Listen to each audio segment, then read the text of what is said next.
Parlons maintenant de la synthèse des données à l'aide des tableaux et à l'aide des graphiques. Commençons par les variables qualitatives. On a dit qu'une variable qualitative, elle peut être nominale ou ordinale. Donc, pour les variables qualitatives, on synthétise donc les résultats d'un sondage quelconque dans un tableau. Donc, le tableau de distribution. Exemple ici, on a fait une enquête sur les intentions de vote. Donc, il y a les modalités possibles. Ce sont tous les partis sur lesquels les individus de notre échantillon se sont prononcés. Hein. Vous avez l'intention de voter ou pas. Donc ça, c'est les effectifs. La colonne des effectifs, on a dit, comme deuxième colonne. Au total, on a interrogé 702 personnes.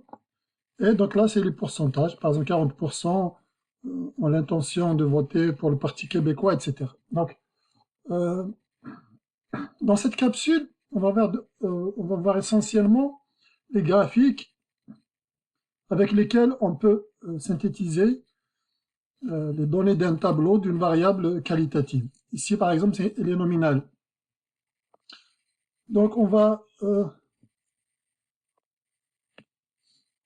donc, au départ, en général, vous avez les données brutes de votre enquête statistique. Donc, vous avez sur cette colonne, par exemple. Donc, les parties, chacun a une étiquette, un numéro. Hein. Par exemple, ici, 1, c'est le Parti québécois, etc. 2.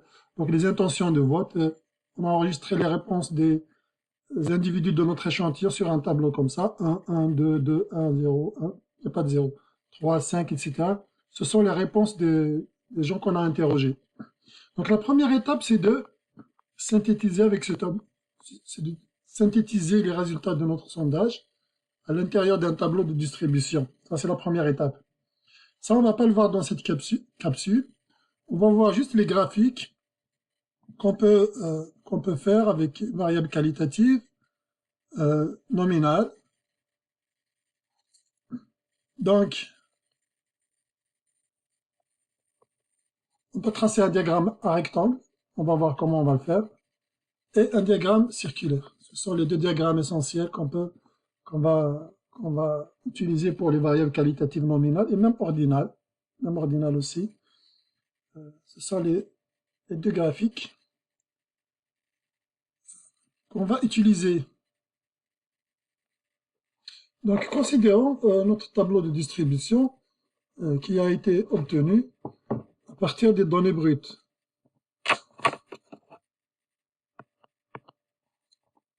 On va voir dans une autre capsule comment faire cette étape. Maintenant, focus sur le diagramme.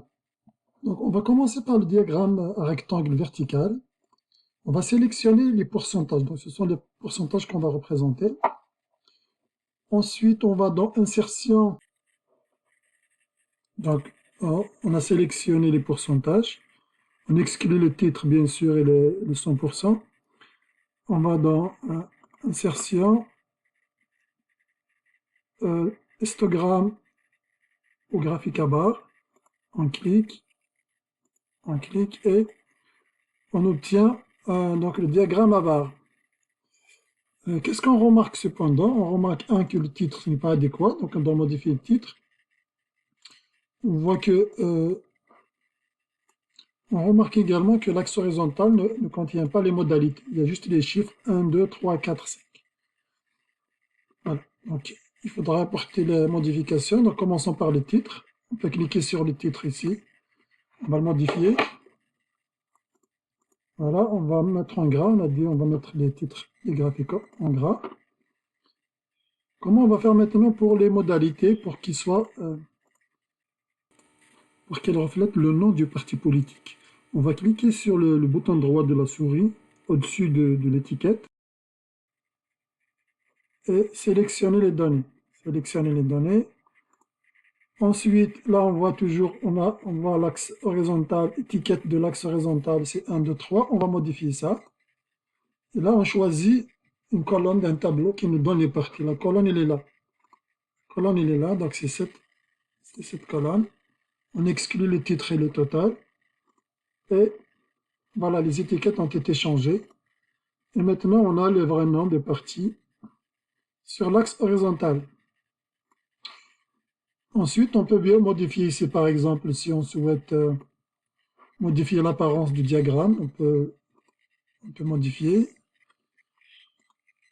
On peut ici plus sélectionner, par exemple, on peut enlever le quadrillage. Parfois, on peut le laisser pour voir exactement les pourcentages, mais ils sont déjà écrits ici. Donc, on peut supprimer le quadrillage, par exemple.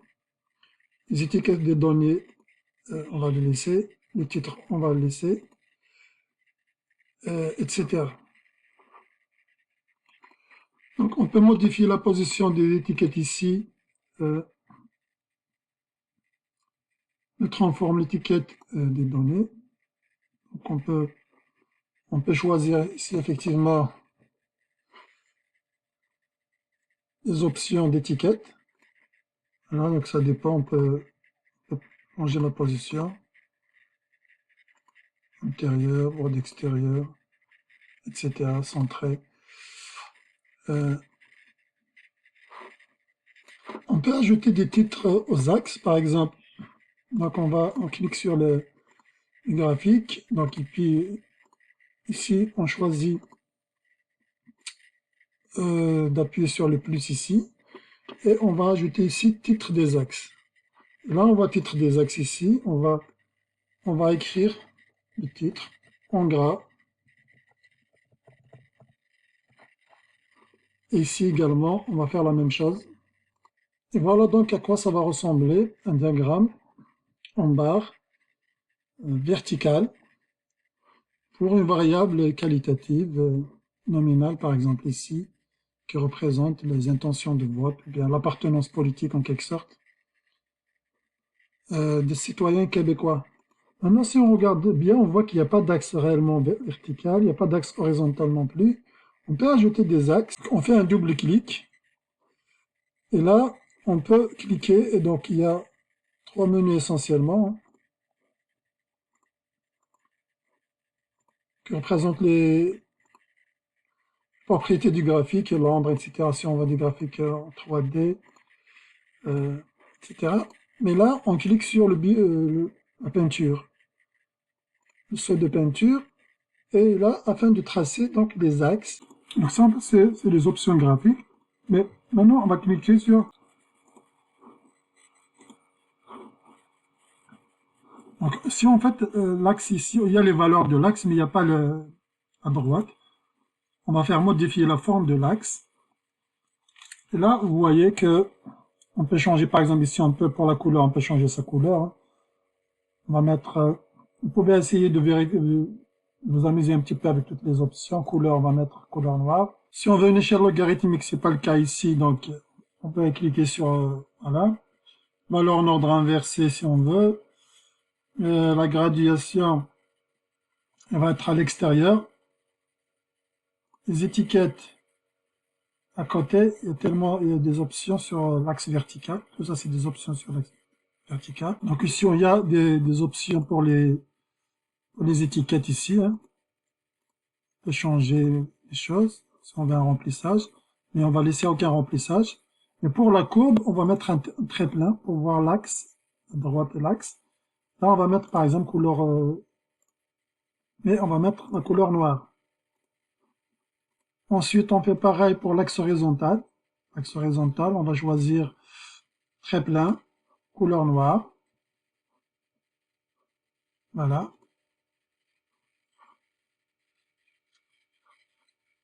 Donc, déjà, on obtient les deux axes, horizontal et vertical. Là, on a dit, ça c'est pour les axes, mise en forme de l'axe. Les options de l'axe, la gradation, on peut choisir. Donc ça, c'est déjà choisi à l'extérieur. À l'extérieur, on peut choisir aucune gradation. C'est par exemple, pour une variable qualitative nominale, on n'a pas besoin vraiment de gradation. C'est pas comme une variable quantitative. Et pour l'axe verticale, là, on peut avoir, on peut choisir donc à l'extérieur, donc graduation.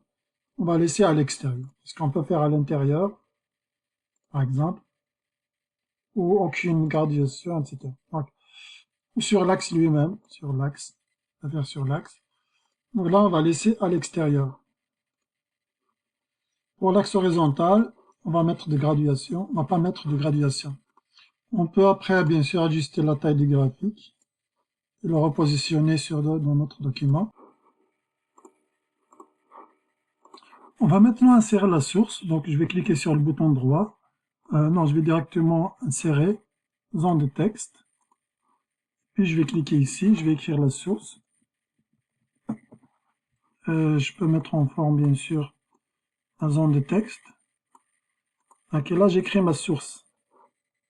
Voilà, la source, je vais mettre plus bas. Et je vais mettre en plus petit. Plus petit caractère, on peut changer ici donc la taille. Pour la source, on n'a pas besoin de...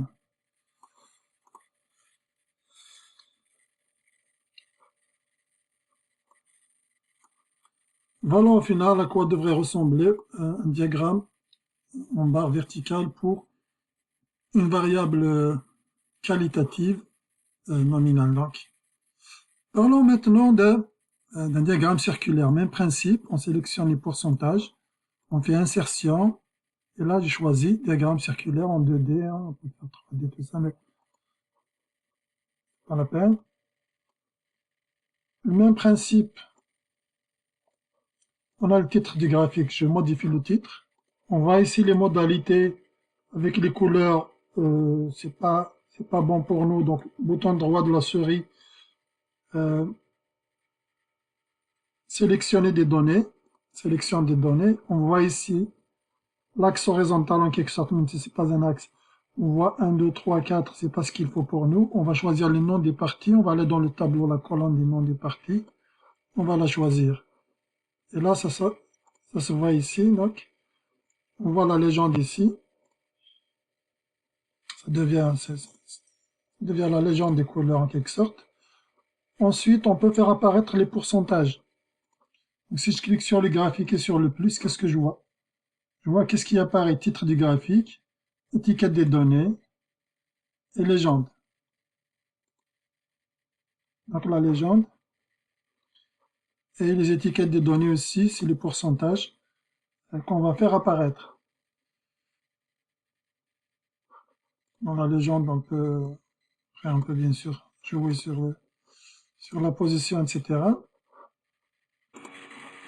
Donc pour la légende, on peut soit comme ça manuellement déplacer ou modifier, etc.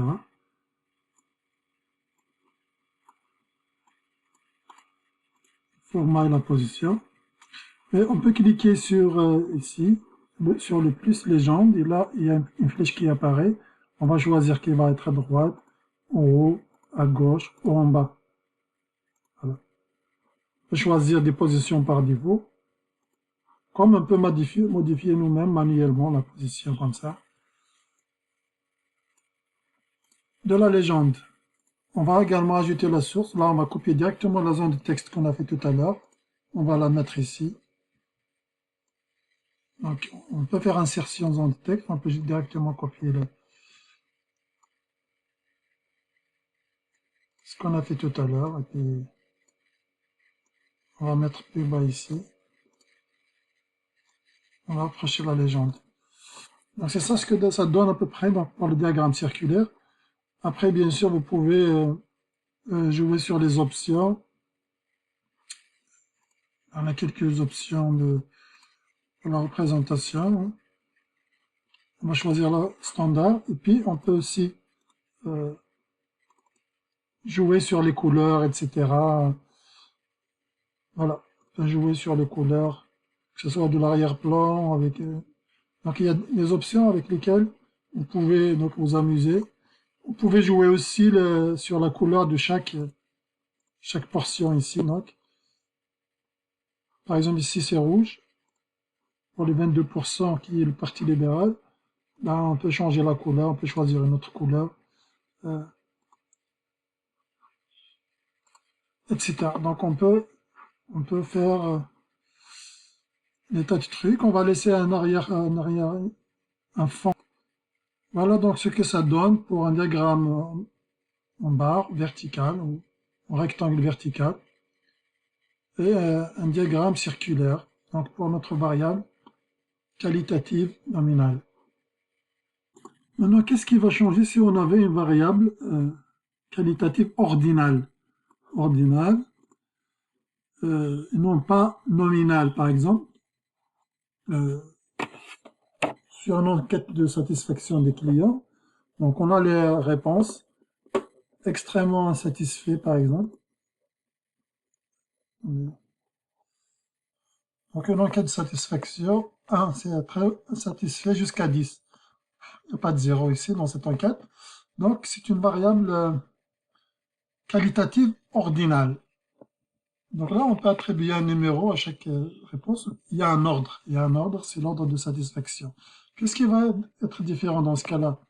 Si on fait graphiquement, la première des choses, le tableau de synthèse qui va contenir les réponses, ici, il n'y a pas d'ordre. S'il n'y a pas d'ordre pour une variable qualitative nominale, pour une variable ordinale, il faut faire le bon ordre. Par exemple, de 1 jusqu'à 10, le degré de satisfaction des clients de 1 à 10. Donc on va mettre de 1 à 10 ici, le degré de satisfaction de 1, 2, 3, 4, etc. C'était la satisfaction des clients. C'est ça la première chose qui va changer, c'est d'ordonner le choix de réponse. La deuxième chose, c'est que si on essaye dans les axes, par exemple, mettre les étiquettes des axes, si par exemple la question qui était posée, complet, le choix de réponse n'est pas très court, n'est pas très court, comme ici, extrêmement insatisfait, très insatisfait, si on écrit tout ça sur les axes, ça va encombrer notre graphique. Ça risque d'encombrer lourdement le graphique, le diagramme en barre ou en battant, le diagramme en barre. Alors, qu'est-ce qu'on peut faire? Sur les axes, on laisse juste le chiffre, le numéro de satisfaction, par exemple, on a dit, ici de 1 à 10, au lieu d'écrire insatisfait, etc., on met 1, 2, 3, 4, 5, 10, jusqu'à 10. Donc c'est ça ce qu'on va faire comme une étiquette pour l'axe horizontal. Et dans ce cas-là, on peut, soi-disant, représenter graphiquement, c'est comme si c'était une variable discrète, c'est comme si une variable quantitative discrète. En gros, on peut laisser comme ça, c'est le diagramme. On peut mettre des bandes moins larges, des rectangles moins larges, comme c'est ce qu'on fait pour les diagrammes en bâton. Pour les variables discrètes, c'est le diagramme en bâton, on met des rectangles moins larges. Donc on clique sur un rectangle, je double-clique et je modifie l'intervalle entre les rectangles pour avoir des rectangles moins larges.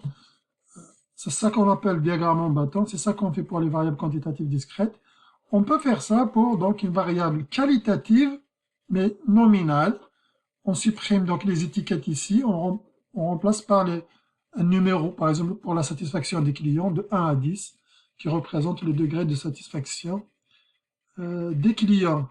Ça, comme ça qu'on traite une variable qualitative ordinale, à peu près comme une variable discrète, quantitative discrète.